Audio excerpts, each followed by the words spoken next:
அனைவருக்கும் வணக்கம். மீண்டும் ஒரு காணொளியில் உங்கள் அனைவரையும் சந்திப்பதில் மிக்க மகிழ்ச்சி. இன்று நான் உங்களுடன் பகிர்ந்து கொள்ள இருக்கின்ற விடயம் என்னவென்று சொன்னால், இன்று முக்கியமாக பிரித்தானியாவில் இடம்பெற்று கொண்டிருக்கின்ற இந்த அகதி அந்தஸ்து கோரிக்கையாளர்கள் அல்லது போராட கோரிக்கையாளர்கள் அல்லது இல்லீகல் மைக்ரன்ஸ் என்று சொல்லுவார்கள். அதாவது சட்டவிரோதமாக நாட்டுக்குள் நுழைந்திருப்பவர்கள் தொடர்பான விடயங்களை எவ்வாறு உள்துறை அமைச்சு கையாளுகின்றது, அதன் பிரதிபலங்கள் எவ்வாறு இருக்கப் போகின்றது, அதிலிருந்து உங்களை பாதுகாத்துக் கொள்வது எவ்வாறு என்ற விடயம் தொடர்பாக உங்களுக்கு சில விடயங்களை தெரிவித்துக் கொள்ளலாம் என்று நினைக்கின்றேன். உண்மையிலேயே அதாவது சட்டவிரோத குடியேற்றவாசிகள், அதாவது அவர்கள் சட்டவிரோதமாக நாட்டுக்குள் நுழைந்து அவர்கள் எந்த விதமான காரணங்களுமின்றி இங்கு தங்கியிருப்பார்களா இருந்தால் அவர்கள் தொடர்பாக நாங்கள் கதைப்பதில் எந்த விதமான விடயங்களும் எங்களுக்கு தேவையற்றிருக்கும் என்று நினைக்கின்றேன்.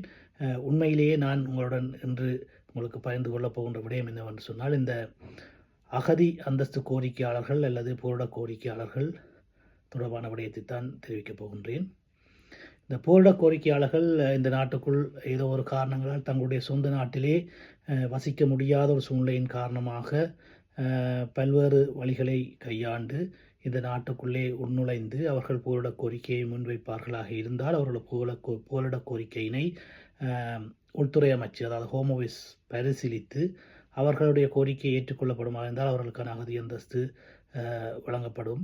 அவ்வாறான இல்லாத சந்தர்ப்பத்திலே அது நிராகரிக்கப்பட்டு அவர்களுக்கு சட்ட நடவடிக்கை எடுப்பதற்கு, அதற்கு எதிராக சட்ட நடவடிக்கை எடுப்பதற்கான வாய்ப்பு வழங்கப்படுமாக இருந்தால் அவர்கள் கோர்ட்ஸ், அதாவது ட்ரைபுனல் கோர்ட்ஸுக்கு சென்று அதனை பெற்றுக்கொள்வதற்கு முயற்சிக்க முடியும். அவ்வாறு முயற்சித்தும் அது தோல்வியை சந்திக்கும் சந்தர்ப்பத்தில் அவர்களுடைய அந்த அகதி கோரிக்கை தொடர்பான விடயங்கள் முற்றுமுழுதாக காலாவதியாகிற சந்தர்ப்பங்களிலே பலர் இந்த நாட்டிலே அந்த காலாவதியாக இருந்த பொழுதிலும் அவர்கள் ரகசியமாக தங்கியிருக்கின்ற சூழ்நிலைகள், அதாவது அவர்கள் சொந்த நாட்டுக்கு சென்றால் அவர்களுக்கு உயிரை சொத்தல், உயிர் பயம் இருக்கும் காரணத்தால் போகாமல் தங்கியிருக்கலாம். அவ்வாறானவர்கள் இந்த உள்துறை அமைச்சினுடைய என்ஃபோர்ஸ்மெண்ட் டீம், அதாவது இந்த கைதுகளை மேற்கொள்கின்ற அந்த படைப்பிரிவினாலே அவர்கள் கைது செய்யப்படுவார்களாக இருந்தால் அவர்கள் நாடு கடத்தப்படுவதற்கான வாய்ப்புகள் மிக அதிகமாக இருக்கின்றது. எனவே அவ்வாறு இந்த நாட்டிலே தங்கியிருந்து அகதி அந்தஸ்து கோரி அவர்களுடைய கோரிக்கைகள் முற்றுமுழுதாக நிராகரிக்கப்பட்டு அவர்களுக்கு எந்த விதமான விண்ணப்பங்களும் தற்பொழுது இருப்பில் இல்லாத சூழ்நிலையில், அதாவது ஹோம் ஆஃபீஸிலே எந்த விண்ணப்பங்களும் சமர்ப்பிக்க சூழ்நிலையில் தங்கியிருப்பாளர் இருந்தால் அவர்களுடைய நிலைமைகள் நாளுக்கு நாள் ஆபத்தானதாக மாறிக்கொண்டிருக்கிற சூழ்நிலையில் அவர்கள் உடனடியாக தங்களுடைய ஆபத்தினை, தங்களுடைய சொந்த நாட்டுக்கு சென்றால் தங்களுக்கு இருக்கின்ற இல்லை ஏற்பட போகின்ற அந்த உயிர் அச்சுறுத்தல் தொடர்பான விடயங்களை ஹோம் ஆஃபீஸுக்கு தெரிவிக்க வேண்டிய சூழ்நிலை இருக்கின்றது. தெரிவித்து ஒரு விண்ணப்பத்தினை, அதைத்தான் நாங்கள் சொல்லுவோம் ஃபர்தர் சப்மிஷன் என்று சொல்லுவோம், அந்த விண்ணப்பத்தினை சமர்ப்பிக்க வேண்டிய தேவை இருக்கின்றது. எனவே உடனடியாக மேலதிக ஆவணங்கள், அது தொடர்பான மேலதிக ஆவணங்கள், அவருடைய உயிர் அச்சுறுத்தல் மேலதிக ஆவணங்களை பெற்று உடனடியாக ஒரு ஃபர்தர் சப்மிஷனை சமர்ப்பித்து அவர்கள் தங்களுடைய இருப்பை தக்க வைத்துக் கொள்ளுதல் அல்லது பாதுகாத்துக் கொள்ளுதல், அவர்கள் நாட்டுக்கு செல்வதால் ஏற்படுகின்ற உயிராபத்தை தவிர்த்துக் கொள்ளுதல் போன்ற விடயங்களை மேற்கொள்வதற்கு இது மிகவும் அவசியமானது. எனவே தயவுசெய்து அனைவரும் இதனை விளங்கிக் கொண்டு இன்றைய சூழ்நிலையை கருத்தில் கொண்டு அவ்வாறான ஒரு விண்ணப்பத்தினை சமர்ப்பித்து உங்களுடைய இருப்பை தக்க வைத்துக் கொள்ளுங்கள்.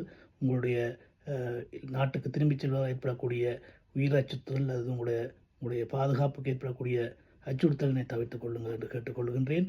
இது தொடர்பான மேலதிக விவரங்கள் அல்லது உங்களுக்கு இந்த ஃபர்தர் சப்மிஷன் சமர்ப்பிக்க வேண்டிய தேவை இருந்தால் நீங்கள் ஜே இமிக்ரேஷன் லோயர்ஸ் லிமிடெடுடன் தொடர்பு கொள்ளலாம். தொடர்பு கொண்டால் நாங்கள் உங்களுக்கு உதவ தயாராக இருக்கின்றோம். அவ்வாறான தொடர்புக்கு 02-411-068 என்ற இலக்கத்துடன் தொடர்பு கொண்டு உங்கள் தேவைகளை நீங்கள் ஆலோசனைகளை பெற்றுக்கொள்ளலாம். நன்றி.